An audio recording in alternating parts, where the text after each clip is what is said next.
All right, doctors of our PI Doctors Elite community and members, this is a special presentation complimentary for the doctors who always join in and help and share in our doctors community, personal injury doctors community.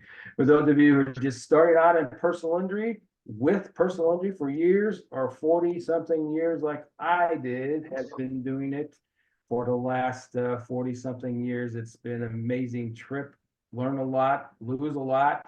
But a little bit about me, Dr. Tony from St. Louis, Missouri, went to Logan University. 81 was my graduate date. Hey, I served on the Missouri Board of Examiners, and I went to the Board of Directors of Logan, and then to the Alumni Board, served on the Missouri State Association Board. Also served 9 years as a trustee board member for Logan College University, implementing a lot of different educational things. So a lot of stuff behind me, and now we have basically helping many doctors just get educated in personal injury. It's a challenging thing. We do not get this coming out of school, as you all know. All of a sudden, you get a personal injury case that comes in your office, and you're like, what do I do with this? We're used to co-pays or whatever that's going on. So a lot of great things that we're going to go over real quick today, mostly on the surface, but some good educational things I wanted to go over. So I just wanted to thank you for joining us, taking that time out for success in personal injury. My mentors were some personal injury attorneys back in the 83, 84, when I really start revving up personal injury. And then just a lot of time in practice. So let's get started here. I'm going to share my screen real quick.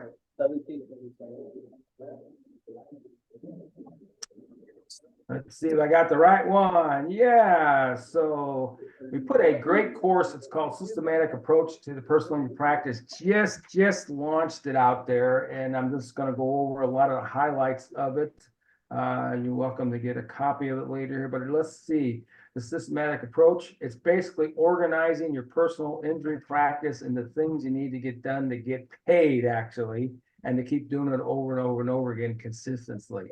If I go over an outline here, basically mindset, there's a lot of doctors out there that just don't want to deal with personal injury, especially medical doctors. They will give you those cases. They don't want to deal with attorneys. They don't want to deal with liens. So this is something that you definitely might want to look into as we go along here. But let's look. You got to be willing to do personal injury. You got to be willing to testify. Although a lot of times these days you don't really testify as much as you did in the past. But you got to be willing to sit on a stand and testify all what you did to the patient, why you did it, and why you charged that amount for to get payment if you keep with a lien with the attorney in a courtroom situation. There's a lot of paperwork involved. You have to do paperwork, of course, document it. And a couple times we have put in our community some the AI, automatic intelligence, that you dictate, and it goes right into your notes. So let's look at that three things. We're going to look at attracting personal injury. How do you attract personal injury in your practice? That's been the number one thing. How do I get more cases? How do I treat more people, help more people in accidents and injuries? Well, the first thing you need to do, if you've been out in practice 2, 3, 4, 5 years or more, let the patients know you do accident cases.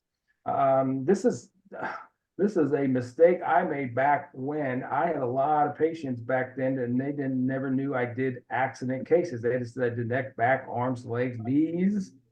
And when an accident came, they went out to urgent care, hospitals, their primary doctors, and they forgot about Dr. Tony because I never told them I did accidents. So if you have a patient list, then believe me, get some flyers out, tell your patients, put a billboard out, put it on your loops and your TVs that you treat accident cases. You're the best for that in any conditions, in any accidents, and their family and friends, because you will see an influx right off the bat when you tell people that you do accidents. All right, attorneys, we all want to get involved with attorneys, PI attorneys. The first thing I'm going to tell you, get involved with 100% PI attorneys only. Yeah, we can deliver babies. We were taught that in our universities coming out of school. but we don't do it every day. So the estate attorneys, the divorce attorneys, the tax attorneys do not know personal injury like a 100% personal injury attorney does. Obviously, there's people out there like Morgan and Morgan and Brown and Crouppen here in St. Louis, Brown and Brown, they advertise on billboards, bus, you got it, you name it. Those are 100% personal injury attorneys. Sorry to say, but that's what they do. So you need to know whether or not that attorney, even when the patient comes in with an attorney, are they 100% personal injury attorney? That gives you a bit of idea of what you might see in the future in the case attorneys. So if you can you hit your mute buttons? This way we don't have any background noise. We aren't recording. Thank you so much. And then if we allow you to talk and make comments, I'll let you know. But thank you so much, doctors, for doing that for other doctors and for the recording. All right, so we're going to look at attorneys, how to get involved with your attorneys. We have great attorney letters we send out. There's different times and different ways you can do that. Number 3, urgent care centers, MDs, and other areas do not want to deal with personal injury. They do not want to deal with personal injury. Let's see.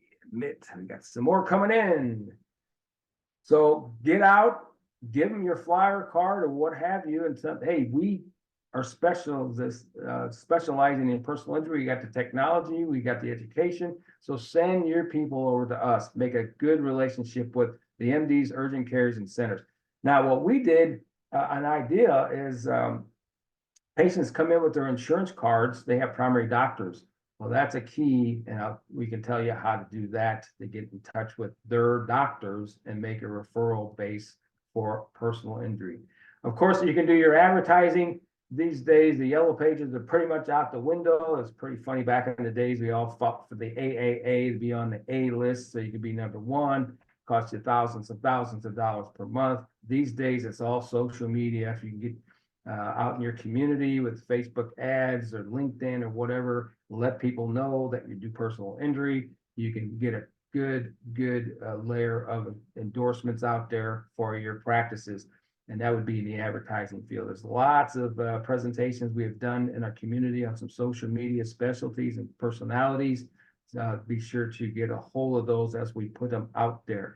All right, so let's look at the general categories of personal injury. And like I said, I'm going to hit the surface on a lot of these just for great education. We put this all together. I've taught this at conventions at Logan U and a lot of other different state associations. So let's look at the categories. Number 1, automobile, others at fault. That's what most of you are going to get into your offices. Somebody else's fault. They hit them from behind. They're texting. Boom. They come in your office. They know you do injury or you need to evaluate them. So they come in, and now that they're a patient in personal injury. 2, you have automobile work-related injuries. Now, what is that? Automobile work, which basically means I'm at work, I'm taking a automobile that is a work vehicle, and I get hit, I'm in an accident. Well, that is a automobile work-related personal injury category. And that's kind of sometimes can be challenging and confusing, because now you can put it in a work comp, can be involved in a liability at the same time. So we go over and we'll tell you all about how to deal with those situations, because those get kind of interesting as you get the information. So the third category would be a work injury, workers' comp. Different states are different in work comp. In Missouri here, the employer has to agree and sign to allow that patient to go to your office in a work comp injury.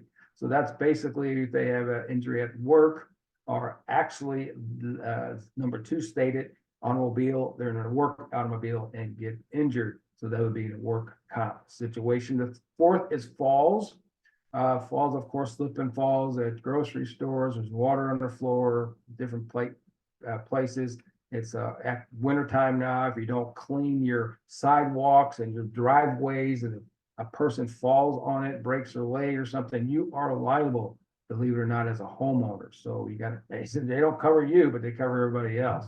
So that's falls. Of course, you all would experience that. Number 5, a category is other other things that apply to personal injury. Pedestrians getting hit with cars or bikes, a motorcycle accident, 18-wheeler accidents, things like that will fit into these categories. So you have 5 different categories that you will see come into your office in personal injury.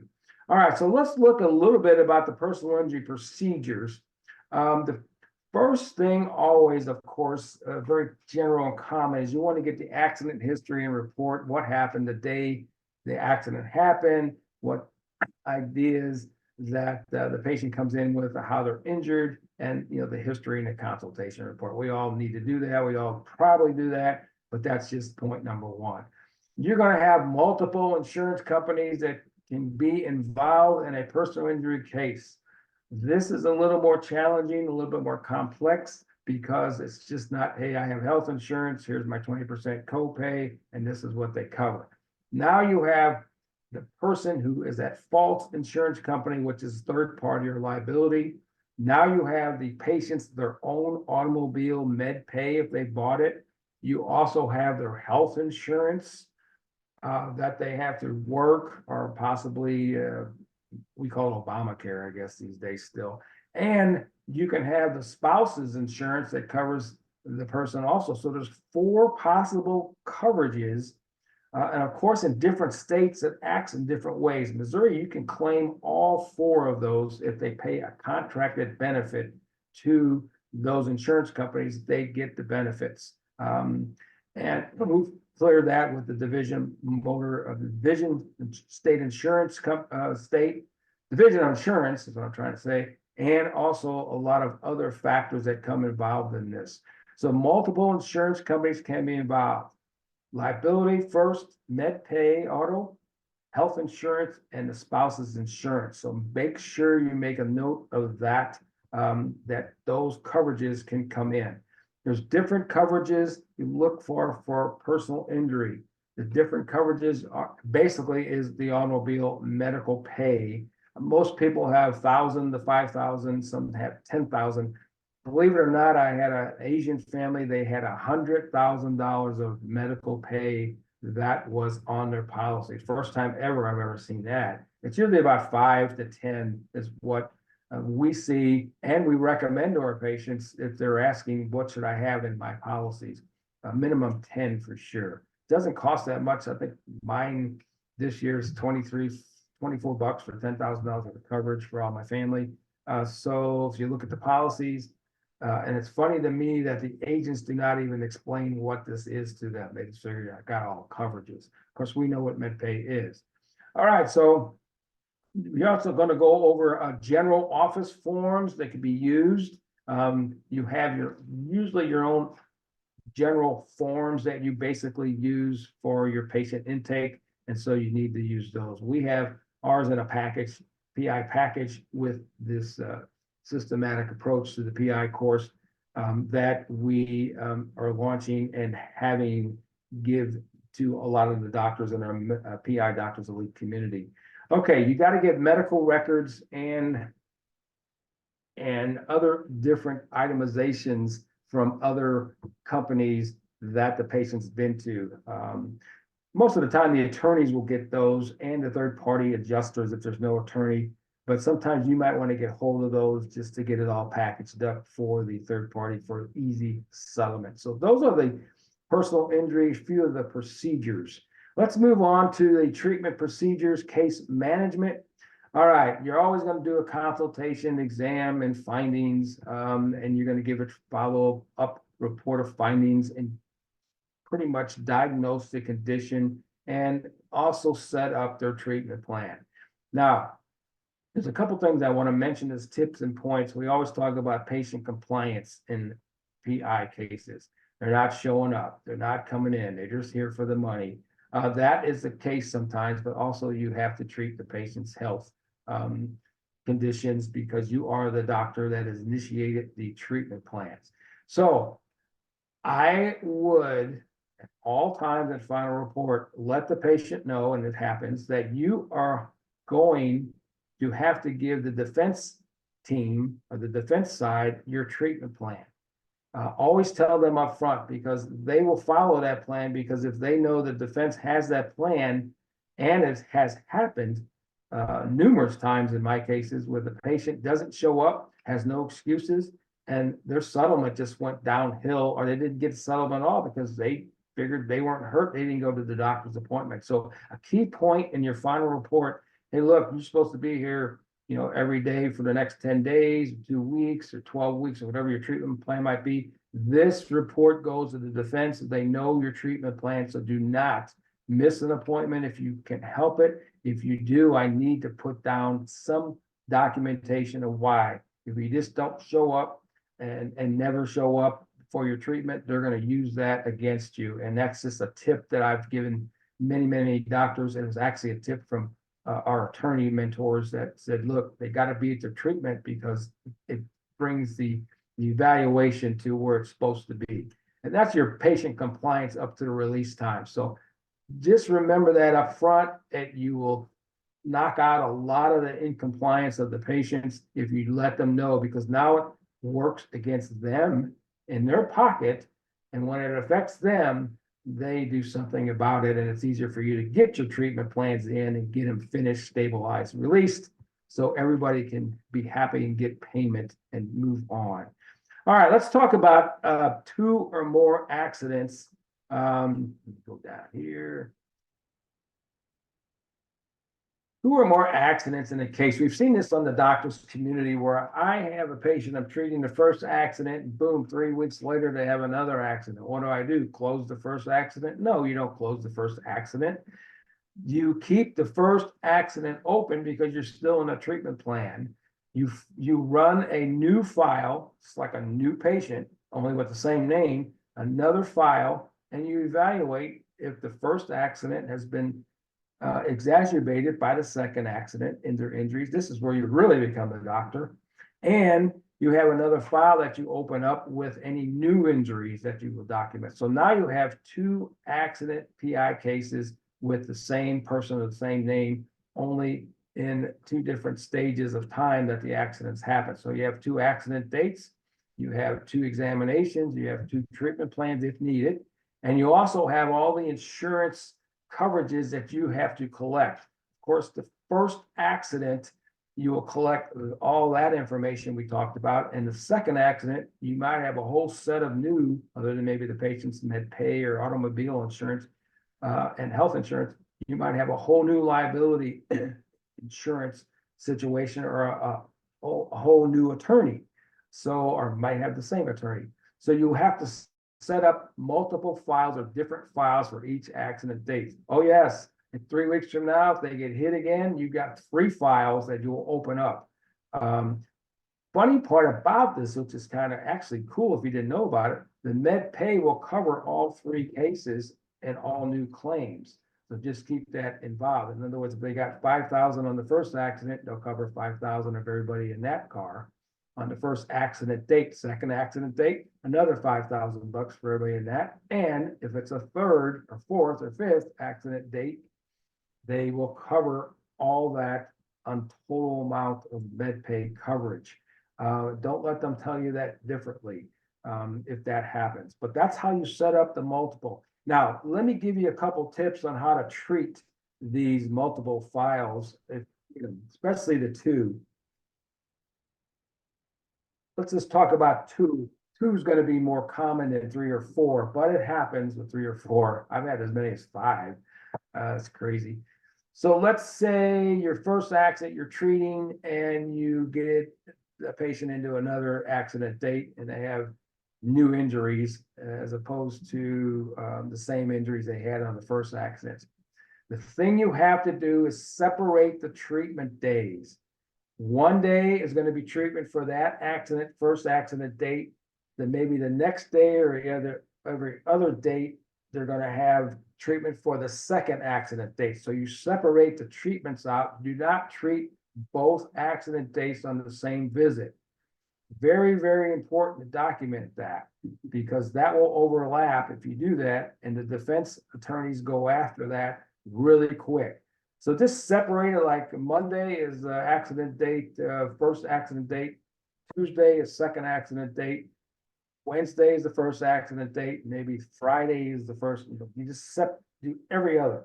And treat those injuries and document that you're treating those for those accident dates. I hope that I came across that pretty clear. But that's how you can treat continuing accident dates where you have to close the first one. You just continue treatment on your treatment plan on the first one. And then you got the other one open, you treat on a different date. Never treat the same injuries on both accidents on the same date. Very, very important for documentation and for the defense file to not get a hold of that and use it against you. They will look for loopholes and things like that, that devaluates your care, your patient, and the settlement. So look for that. Your practice procedures, whatever you do in your practice procedures, that's how you set it up. I pretty much just went over that.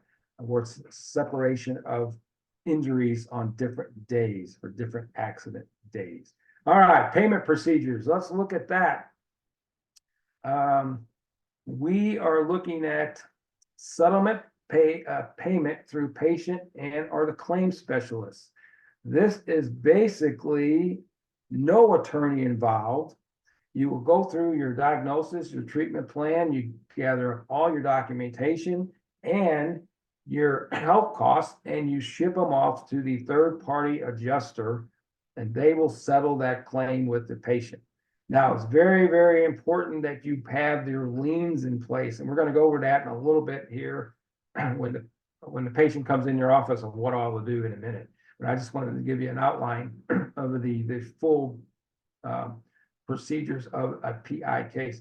So you're going to get payment through the claim specialist or the patient, more likely through a lien through the third-party patient, third-party adjuster straight directly to your office if there's no attorney. You're going to get a payment through your attorney's office, that off the attorney that's representing the patient. You will get payment directly to them. And as you see on the doctor's community, there's all kinds of hassles of they're reducing your bill, and we're going to show you how to deal with that also. So, but that's how you will get paid, the two ways. Number 3, handling a question of an attorney reducing your health care costs. We go through all of that. There's all different ways you can deal with that. The first thing I will tell you is to always get the order of disbursement before you reduce. All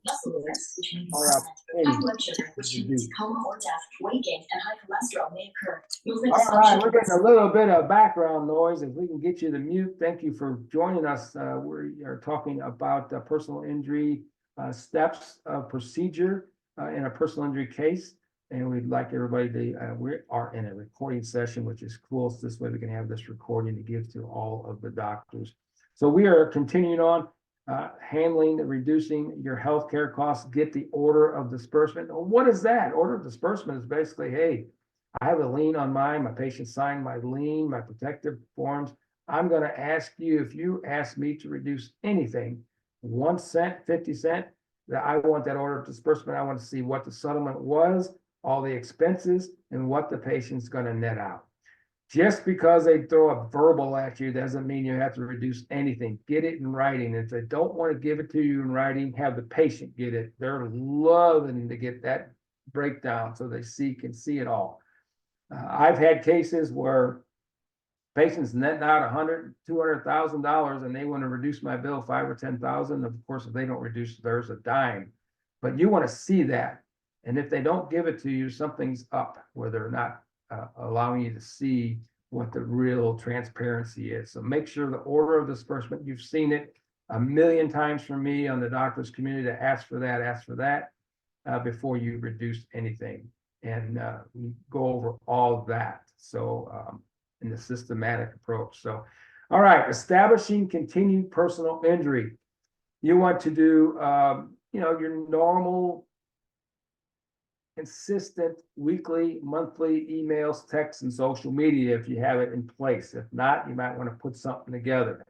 Continuous exposure that you do personal injury always brings in cases in your office to apply your personal injury procedures to and build your case. So, all right, you want to contact and continue to keep that going through your patients, attorneys, and MDs. Now, let me ask you this. If you had 250 attorneys that you connected with over the next 5 years and just 10 or 15 sent you one a month or two a month, you already got 20 to 30 PI cases coming in automatically. That's just with 15 or 20 attorneys. So we go through how to connect with the attorneys and they connect with you. And you can get a good rapport with them and build that attorney base of connecting where you can just put it on automatic pilot where they start sending you 10, 15, 20 a month. And, you know, if your cases average between 25 to 10,000 bucks, you've got a pretty good PI percentage coming in already, not counting all the other general patients that you do treat. So always keep your patients, attorneys, and MDs educated. Hey, look, number 3 at collision centers. Never thought about that. Where does the patients or where does the people take their cars when they get hit? To collision centers. Have you ever thought about looking around your office and contacting the general managers or the owners of the collision centers? That's where all the injured people take their cars. They get injured cars fixed. Contact them. That's a great referral. One of the doctors, I went somewhere, he asked me, do you ever talk to collision centers? I says, no. And when we start talking with collision centers, we got a ton of referrals from the collision centers. They're all over the place. And what we do is we just get a copy, and we'll give you the copy in the program, what to do in case of an automobile accident.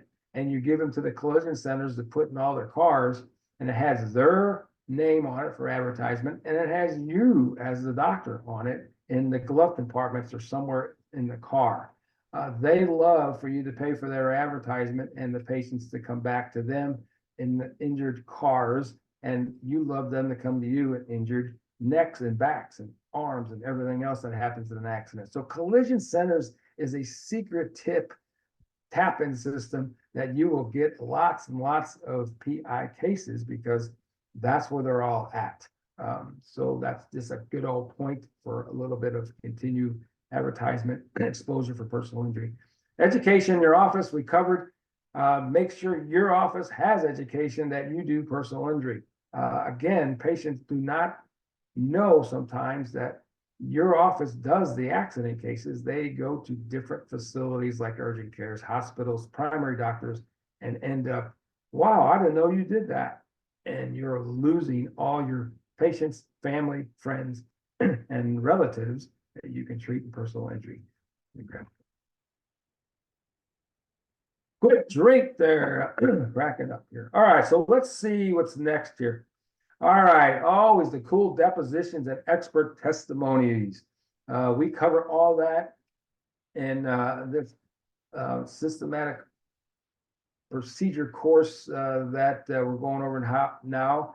The fee average for depositions, very sporadic all over the states and your cities and counties. I know Missouri here on an average, they're looking at $800 to $1,200 for just a deposition. For a video deposition, they are looking at $1,500 to $1,700 video now. And then your full testimonies are going now from $2,000 to $3,000. And it's based on your time away from your office, always base it on your time away from your office, away from your patients, and the income that you basically can earn not being in your office treating patients. The defense will ask you every time, you're getting paid for this, right? You're getting paid for this. Yes, but I'm away from my office. I do not see my patients. And so it's based on the income per hour or whatever you charge.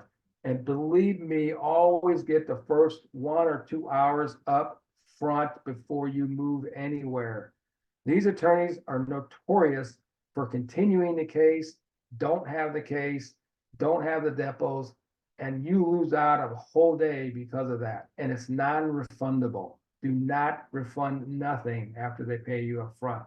You will keep them in line. You will make sure that deposition or video deposition is done that day, or else they pay you again.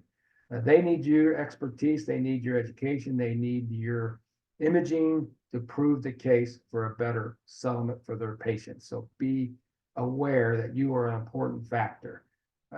Again, prepayment all the time. before any kind of depositions or video deps.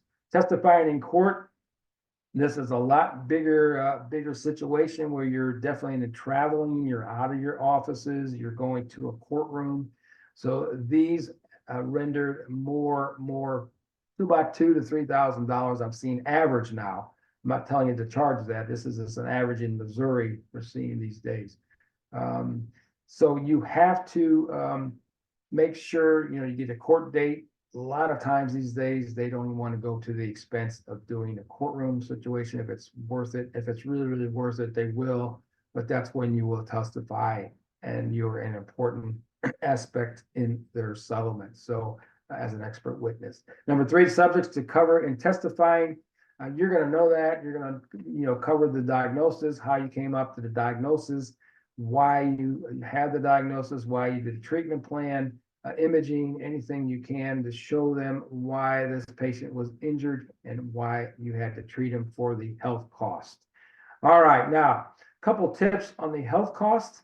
Let me ask you this. If I was in the courtroom and the defense attorney asked me that my bill was $5,000, which is really a first visit in a hospital, but that is a lot of money.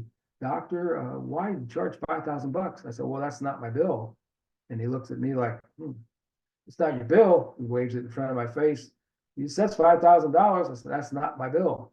Well, the secret of that we'll teach you is that you categorize your health costs.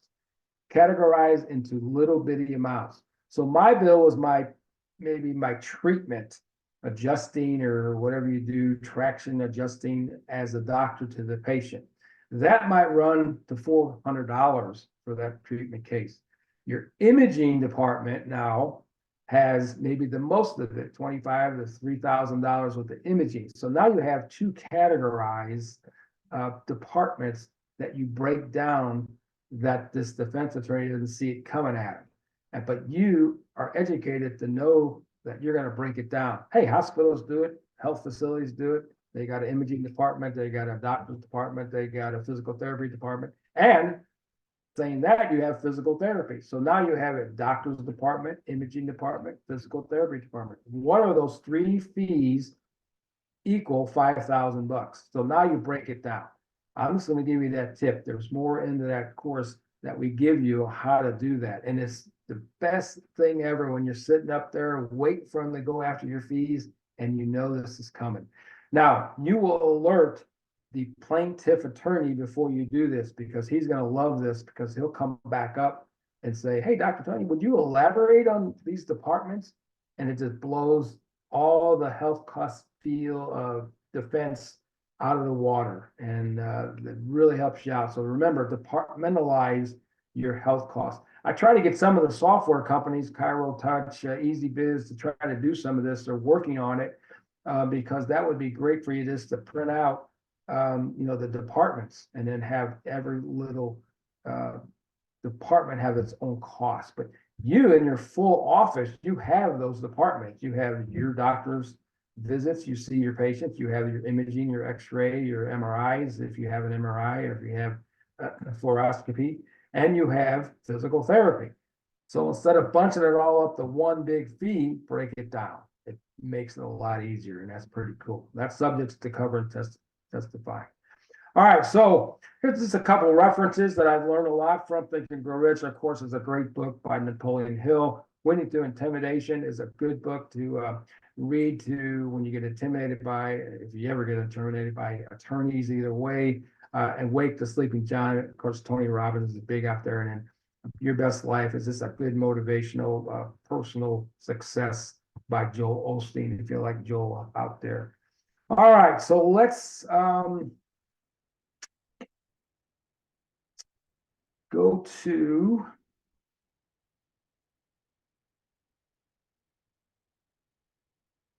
let's go through. So what I did was outline the actual systematic approach course of what it all covers. And I'm covering a lot of this for you pretty much on the surface. But let's go through an actual case, the 21 steps. There are about 21 steps real quick. And this is pretty cool. So the personal injury practice success procedure checklist. And we're going to probably give you a copy of this so way you can just have your staff or you just check off the list as you go through, so you don't miss some of the steps in this. So we put this together to teach a lot of our associates and our doctors how to do personal injury. And now we're going to bring it into our doctors' elite community. So the checklist is basically on the first step, your personal injury patient. So when you get all these personal injury cases from our outline I just showed you, the personal injury patient schedules in, you're going to tell them all to bring in that information, as much information as you can. This will allow them to get that information to you. You try to get all that information on the first or second visit at the latest. Why? If the patient never shows up for the second visit, you've got all their information that you can get paid. Number one priority. Oh, we can get it later. No, don't tell your staff you get it the first day, and that's why you tell them to bring all the information in if they can get it. All right. Number two, check to see who they were referred by, obviously. Was it by a phone call? Was it by somebody else? Was it by an attorney? And you want to call and thank them for that, or if you send out thank you cards, normal management stuff via Parker and other management companies will tell you to always thank the referring party that they referred a patient to UPI. If an attorney's already, if they have an attorney already, make contact with the attorney. The biggest missing element I see with our personal injury doctors is they do not even contact the attorney. They just go with the flow with paperwork, never know who the attorney is, never get a personality, never get a feel for how their personality is, or if they're even 100% attorney. So always make contact, make a phone call. If you're in that local area, drop by, say hi, get a card. This makes a big difference. I mean, you go out for meetings and lunches these days sometimes. I don't know if you do or not, but just drop by and get their card. This will make an impression if you want to get referrals from PI attorneys, but always know who the attorney is. Is it defense attorney? Is it a plaintiff attorney? Is it a divorce attorney, a state attorney, tax attorney, or personal injury? 100% PI. And if the patient especially comes in with an attorney, as you know, a lot of the patients that come in with their attorneys are not personal injury attorneys. They're just the state attorney or family attorney. So be aware of the attorney. All right, let's go to no attorney. If it's a liability adjuster, make contact with the liability adjuster. Communicate. Don't just send forms and liens and email things in and out. Know who the adjuster is, their name, and always get a good rapport. You will get paid faster. You will get paid if you get to know these people through communication. It's very important. I know you don't like to confront things these days, but that's the best confrontation you're ever going to get, is to know these people, the attorney and the third-party adjuster. You get paid really quick. You got to know the name, the claim number, contact numbers, including the fax numbers if you do faxing anymore. Fax is kind of going out the window. It's all on the compliance email now if you do that. But they are still faxing things back and forth. All right, collect and copy all the insurance card, medical, auto, and liability information from your patient that day. If they have an attorney, they will handle the liability. Get the attorney information. You know, it's first grade stuff, first grade procedure, but a lot of doctors don't do that, or their staff does not do that. You have to get it on the first or second visit, get that information. Very, very important. All right, next step is you're going to file the patient's insurance coverages and auto med pay with the assignment for cash to flow to your office. So it's cash flow to your practice. So find out if they have automobile med pay or PIP on their automobile insurance. You'll see it all the time on their cards if they have it. State Farm is very easy to read. I mean, Progressive and all that, they have them. AAA is some of the ones that are out there. But make sure that you have it or they don't have it. You can call to verify. And this is the patient's own insurance that you can start filing right away to get cash flow into your offices while you're on treatment plan. The liability obviously will take the longest to pay since they're waiting for you to finish treatment, get the files, health costs, and documentation over to the third-party adjuster or the attorney to make the settlement. As you know, it can be 6 months, a year, 2 years, and Missouri, the liability statute is 5 years. And yes, we have some cases sitting out there for a long time. You have to have all that information for them to get that settled. So make sure you get all that information from your patients and you can start filing their MedPay and health insurance. Now, we tell you how to deal with the patient when they resist that. It's very easy. You basically have a contract, you pay for a premium and you get the coverage. It's as simple as that. Hey, look, you got 3 life insurances, your spouse, God forbid they die, you're going to collect 1, right? No, they're going to collect 3. Same phenomenon, same philosophy we give them in our office. And they start going, wow, I can do that? Yes. It's not your fault. Somebody else has paid for this insurance. They will cover your car. They'll cover your car damages. They will cover your health costs, medication, anything you need in this case. That's what they have it for. So you have to separate that out and explain it to them, sometimes either through a great staff member or yourself as a doctor to help them along. But always check with your state for your laws for the filing or your if you have a outsourcing billing people, you can check with them also. So that's just some general information you need to file those. If patients have police reports, great to get a copy of.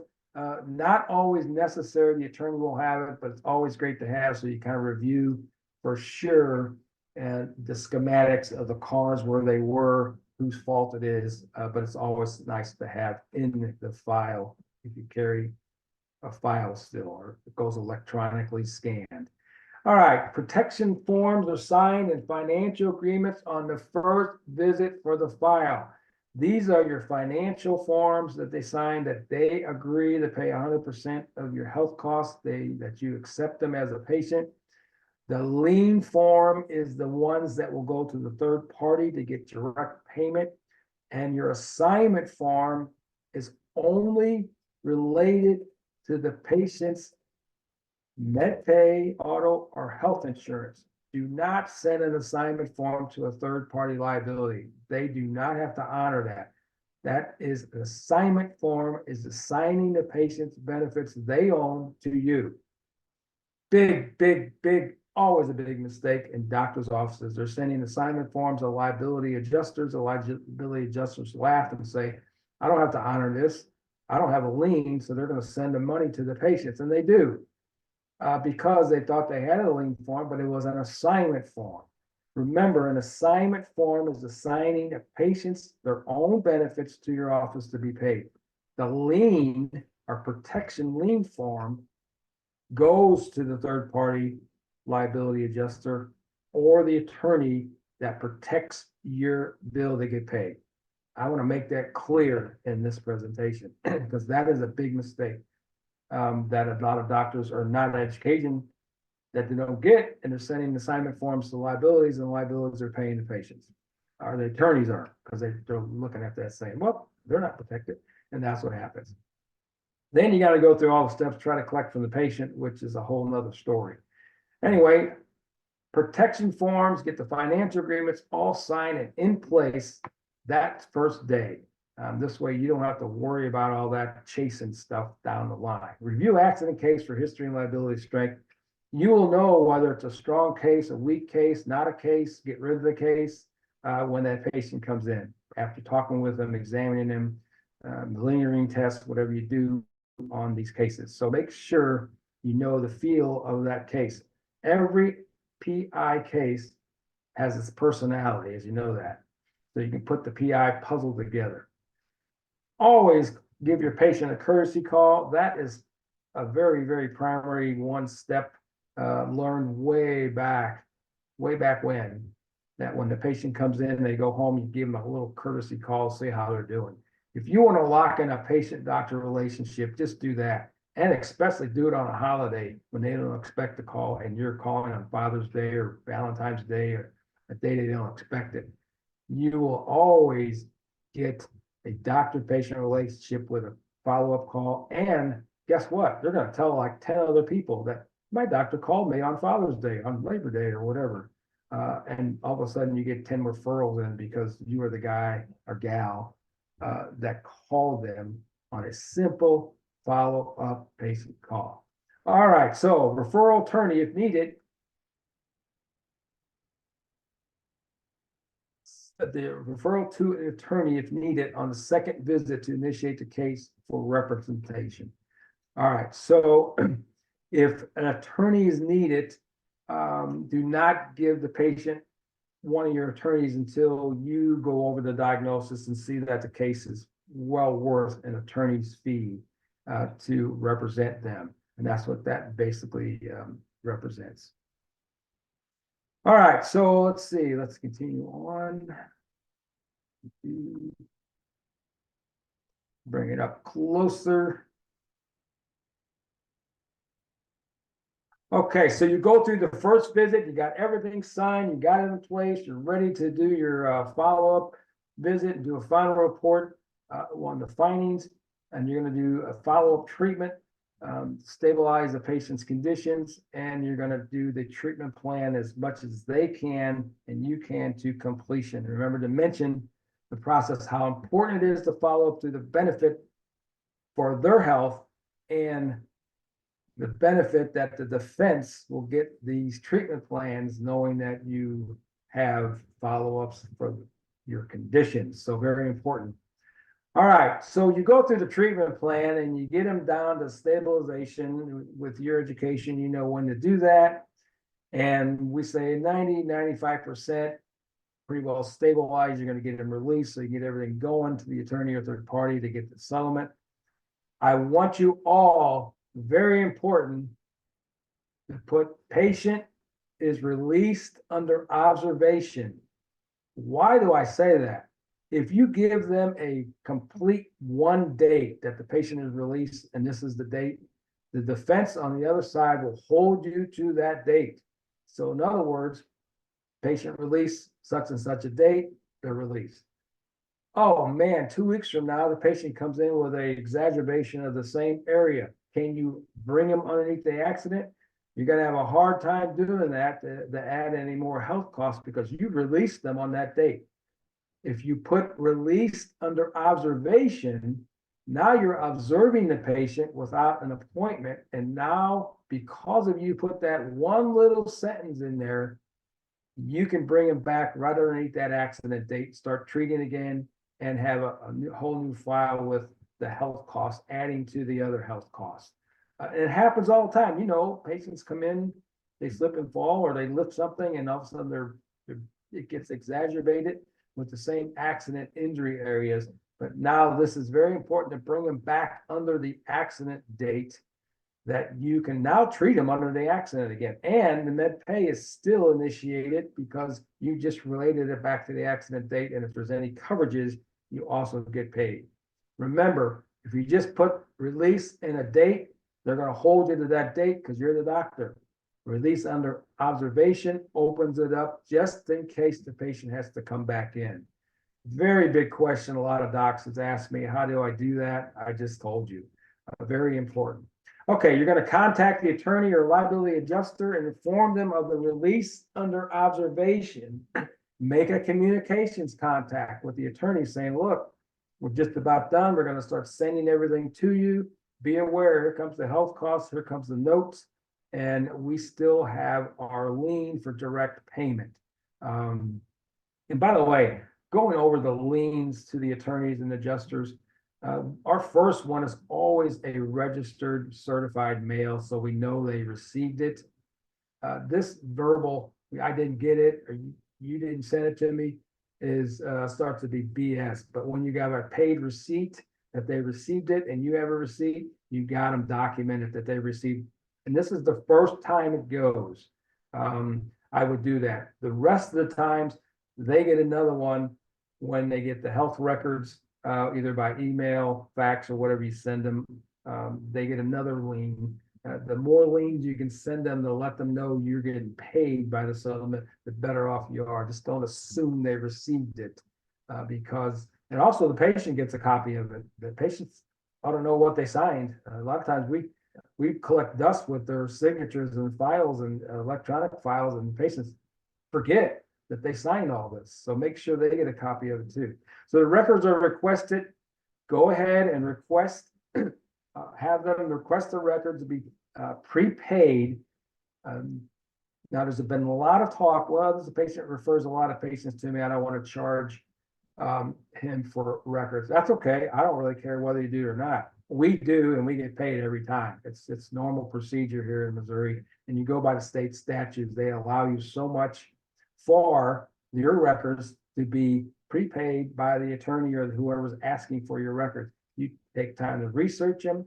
You pay staff payroll to do that, to get them out, get them ready, and to get them over to them. So that's what you get paid for, not because it's a bunch of pieces of paper or electronic over the internet. So get paid, prepaid. If you want to use your state statute, just go to the record copies in your state, and they should tell you what you can charge. You can always get them prepaid. The reason why is they lose them sometimes. Well, we didn't get the records. Yes, you did on this such and such a date. Make them pay for them again. This is not a Mickey Mouse show where they got to do all their work for them. I get mean because I've done this over and over in the past years and been taken a lot of times. And I don't want you all to be taken like that. I want you to be strong to your policies and to be prepaid for what the work you do, because your time is valuable. Remember the days when you went to school, blood, sweat, and tears? Well, just remember those days. Now it's time to shine and get paid for what you're worth. Okay. And they all said yes, they agree. All right, records sent with signed patient liens and payment agreement. Also, I just mentioned that earlier, to ensure your name is on the checks. Send health cost itemizations without balances to the attorney. Very important point.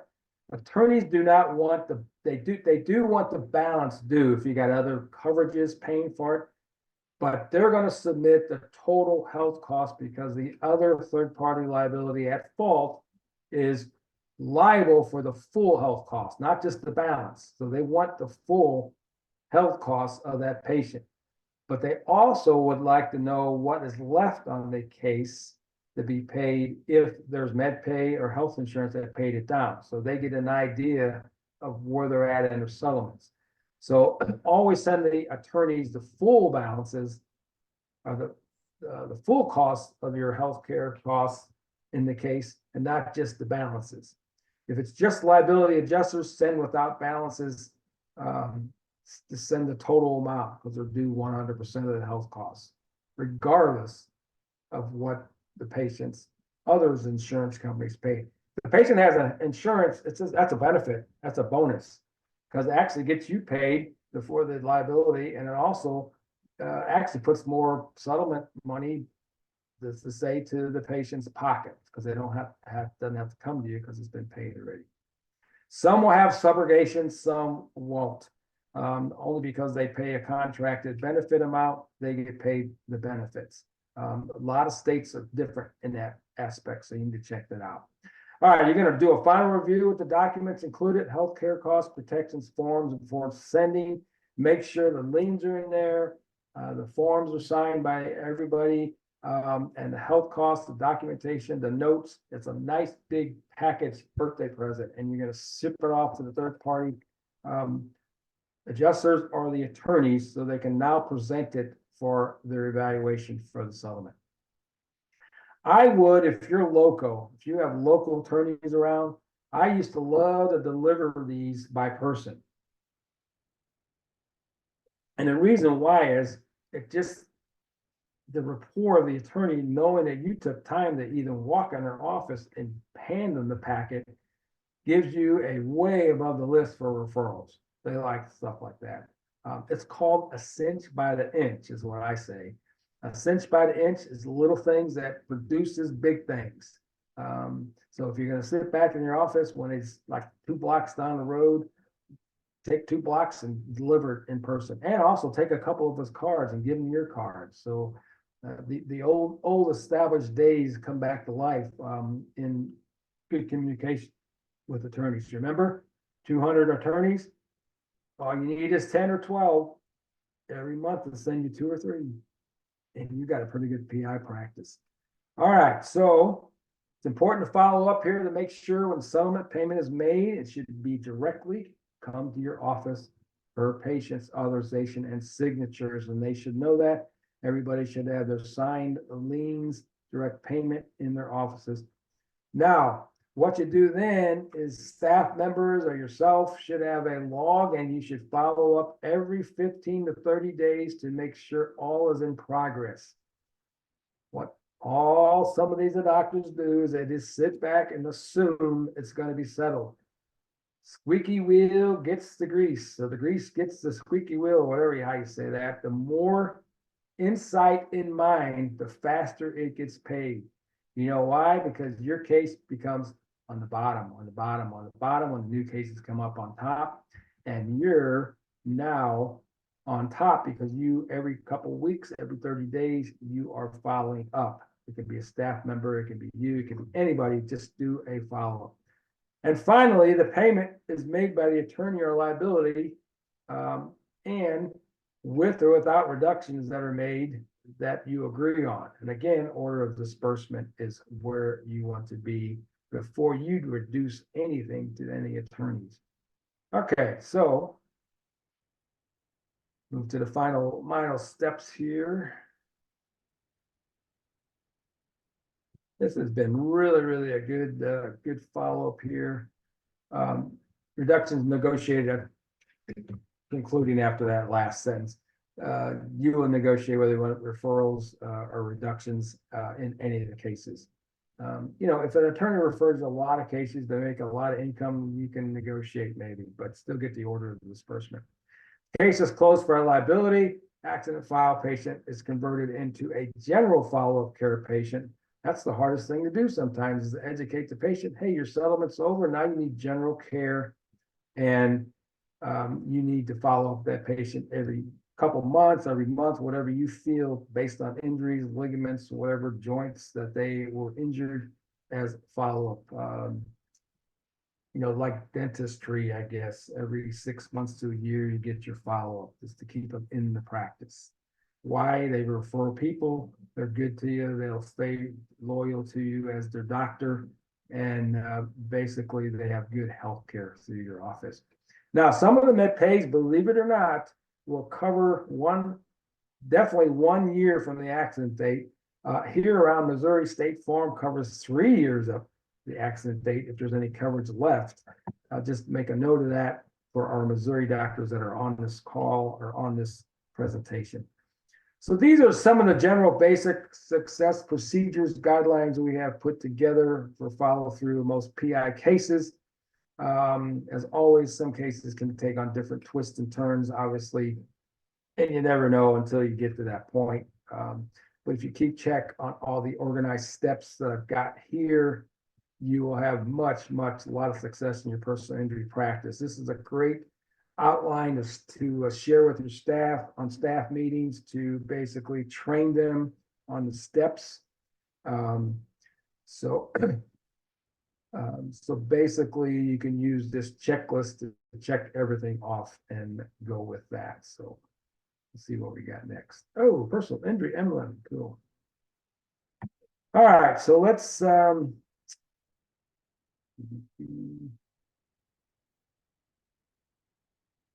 go to this. So we got all this I covered. We got the systematic approach to personal injuries, brand new out. It's a visual. It's got everything, all the forms you need, and everything you need to follow through, all the outlines, things we talked about in more detail.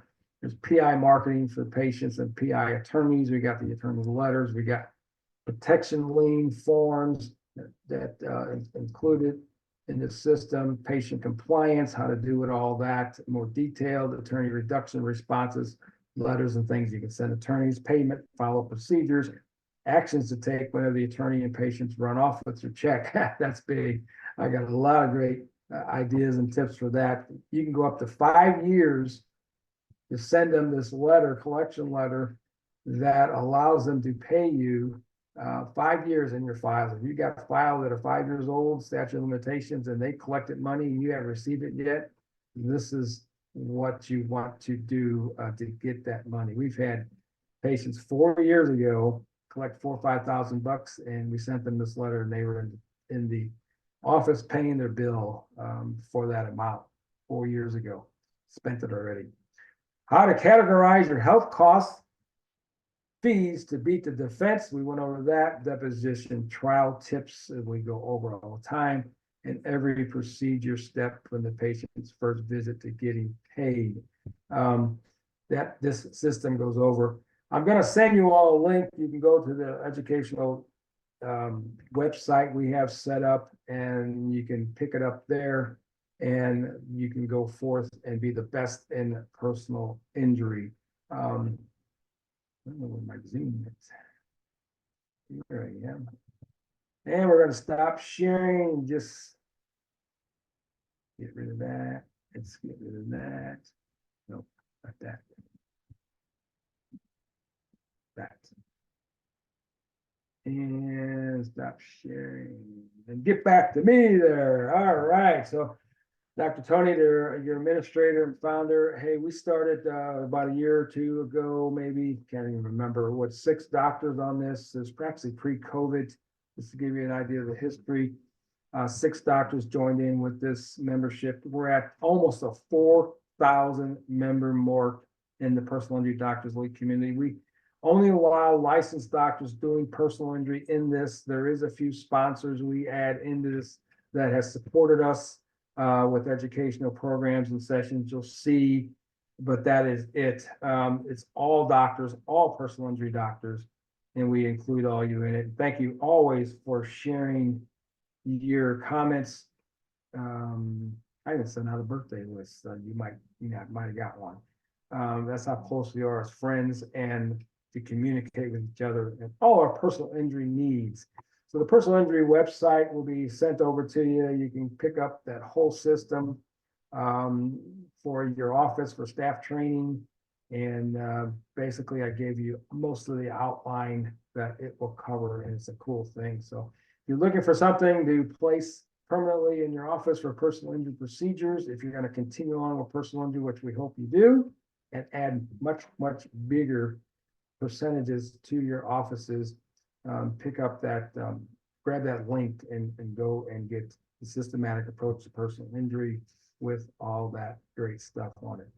All right, this is Dr. Tony, your administrator. We are completed tonight. Thanks for joining us. Thanks for your time. And hopefully a little bit of these points and tips that I gave you can make a difference. You know, even if you knew how to